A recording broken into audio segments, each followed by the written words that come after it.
Assalamualaikum warahmatullahi wabarakatuh. Saya Fauzan Arkadani dari kelas 12 IPA 4 dan pada kesempatan kali ini saya akan sedikit menjelaskan dan mengidentifikasi kerangka tubuh penyusun manusia. Pada manusia terdapat 206 tulang atau kerangka yang terbagi menjadi dua, yaitu adalah rangka aksial atau rangka yang berfungsi sebagai organ pelindung tubuh bagian dalam manusia. Contohnya kayak misalkan tulang tengkorak pelindung otak. Yang kedua adalah rangka apendikular, yaitu rangka yang berfungsi sebagai alat gerak atau ekstremitas dari manusia, terdiri dari dua, yaitu alat gerak atas dan alat gerak bawah. Jadi pertama adalah tulang tengkorak atau kranial, bagian dari rangka aksial dari tubuh manusia. Yaitu pertama kita lihat dari tampak depan seperti ini. Pertama di bagian depan adalah tulang dahi atau os frontalis. Lalu yang berwarna oranye ini adalah tulang hidung atau nasal, os nasal. Lalu di bagian jika kita slide ke sini dari tampak samping, pertama yang ditunjuk oleh kursor ini adalah tulang rahang atas atau maksila.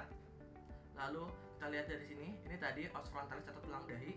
Lalu os parientalis atau tulang ubun-ubun yang berwarna orange. Lalu yang berwarna ungu di belakang sini, ini adalah os occipital atau tulang kepala belakang. Oke. Lalu selanjutnya yang berwarna hijau di sini merupakan os temporalis atau tulang pelipis di bagian sini, di kanan dan kiri. Lalu di bagian agak depannya lagi, di bawah tulang dahi dan di dekat tulang pipi itu adalah tulang baji atau atau sphenoid di sini, os sphenoid. Lalu yang berwarna biru muda sini adalah adalah zigomatik atau tulang pipi. Sedangkan yang berwarna ungu di sini yang di dalam ini adalah tulang air mata atau tulang mata atau bisa disebut juga ethmoid. Oke, sebenarnya ada satu bagian lagi yang tidak masuk tadi dan bagian dari tulang tengkorak juga, yaitu adalah mandibula atau tulang dada. Jadi terlihat pada gambar atau ilustrasi ada tulang dada yang berwarna kuning di sini terdiri dari tiga bagian, yaitu tulang hulu atau tulang kepala dada atau disebut juga manubrium sterni. Di bawahnya ada tulang dada atau corpus sterni dan di bawahnya lagi yang agak lancip adalah tulang tajuk pedang atau cephaloid processus. Lalu ada 12 pasang tulang rusuk. Yang pertama adalah tulang rusuk sejati, yaitu tulang rusuk yang menempel langsung pada tulang dada. Ada 12 pasang atau disebut juga dengan costa vera. Lalu ada costa spuria, yaitu adalah tulang rusuk palsu. Ada 3 pasang, yaitu tulang rusuk yang tidak menempel langsung pada tulang dada, artinya dia menempel pada tulang sejati.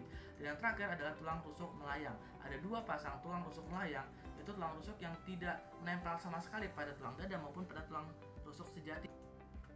Oke, selanjutnya adalah tulang belakang. Jadi pada manusia terdiri dari 33 ruas tulang belakang. Terdiri dari apa aja? Ini ilustrasinya jika kita lihat, dan lebih jelasnya pembagiannya bisa lihat di gambar.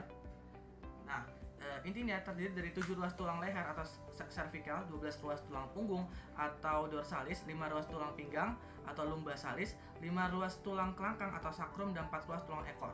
Bisa diperjelas, di sini ada tulang sacrum atau tulang kelangkang, dan di sini ada 4 ruas tulang ekor. Anggota gerak atas yaitu bagian tangan. Dan di sini ada apa aja? Pertama ada clavicula atau tulang selangka di bagian sini. Kalau kita zoom,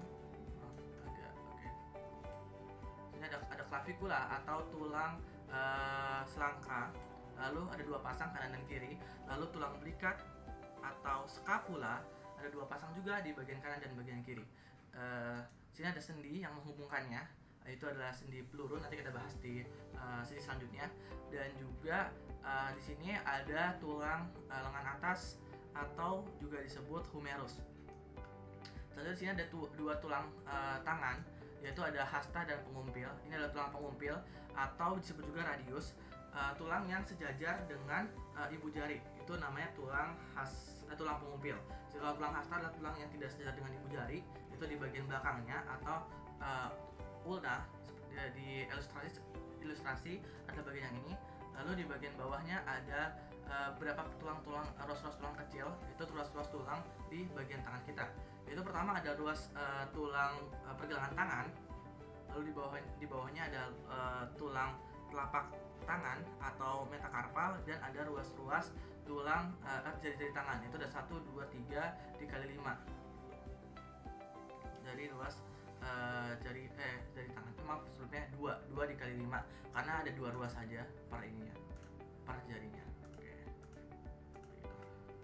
Oke, selanjutnya kita masuk ke dalam alat gerak bagian bawah pada manusia, yaitu pada bagian kaki. Oke, sebelum kita masuk ke kaki, kita masuk dulu ke bagian tulang pinggul atau tulang panggul gitu ya. Itu ada apa aja sih di sini? Pertama ada, ini sebenarnya nyambung sama ruas tulang belakang. Itu ada sakrum yang tadi tulang kelangkang, dan juga ada 4 ruas tulang ekor. Ya kan? Lalu di sini ada ilium. Ilium itu tulang usus, ada 2 pasang kanan dan kiri. Lalu di bagian bawah sini ada tulang duduk atau istium, dan tulang kemaluan di bagian tengah sini ada tulang kemaluan. Sekarang kita masuk ke dalam tulang kaki atau tulang anggota gerak bawah. Yaitu pertama ada femur atau tulang paha di bagian sini. Lalu di sini ada patella atau tulang tempurung lutut. Dan di sini ada sendi yang menghubungkannya, yaitu merupakan sendi engsel. Lalu di bawahnya ada tibia dan fibula. Fibula ini yang di belakang yang kecil adalah tulang betis, sedangkan di depan tulang kering atau tibia. Lalu di bagian bawahnya ada tulang tumit di bagian belakangnya atau calcaneum. Lalu ada tulang telapak kaki atau tarsal, dan tulang pergelangan kaki atau tarsal, dan tulang telapak kaki atau metatarsal. Dan ada ruas-ruas jari kaki di bagian sininya. Jadi kurang lebih seperti itu untuk ruas-ruas tulang anggota gerak bawah. Jadi sendi-sendi pada penyusun. Lalu kita masuk dalam bagian lainnya dari rangka penyusun tubuh manusia, yaitu sendi. Sendi ini adalah penghubung atau penyambung dari antara tulang yang ada di tubuh manusia. Sehingga fungsinya apa sih? Yang pertama, menghubungkan tulang. Yang kedua, supaya tidak terjadi gesekan antara tulang, karena sendi juga berfungsi sebagai bantalan dan terdapat cairan di dalamnya yang memiliki fungsi sebagai bantalan sehingga tidak terjadi gesekan atau dislokasi pada tulang yang ada di tubuh kita. Seperti itu. Lalu ada 3 jenis sendi yang ada di tubuh kita, itu sinartrosis, yaitu sendi yang tidak bisa bergerak, atau sendi mati, contohnya yang ada di tulang tengkorak. Yang kedua amfitrosis atau sendi yang bisa bergerak tapi gerakan terbatas, contohnya pada tulang rusuk dan ruas-ruas tulang belakang. Dan yang terakhir adalah diartrosis atau sendi yang dimana bisa bergerak secara luas atau bebas, dibagi menjadi 6 jenis.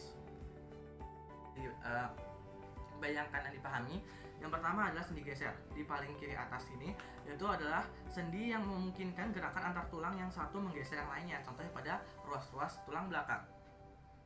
Lalu yang kedua ada sendi engsel, yaitu sendi yang memungkinkan terjadinya pergerakan satu arah saja, yang namanya engsel, seperti halnya engsel pintu yang bergerak satu arah saja, contohnya pada siku dan pada lutut.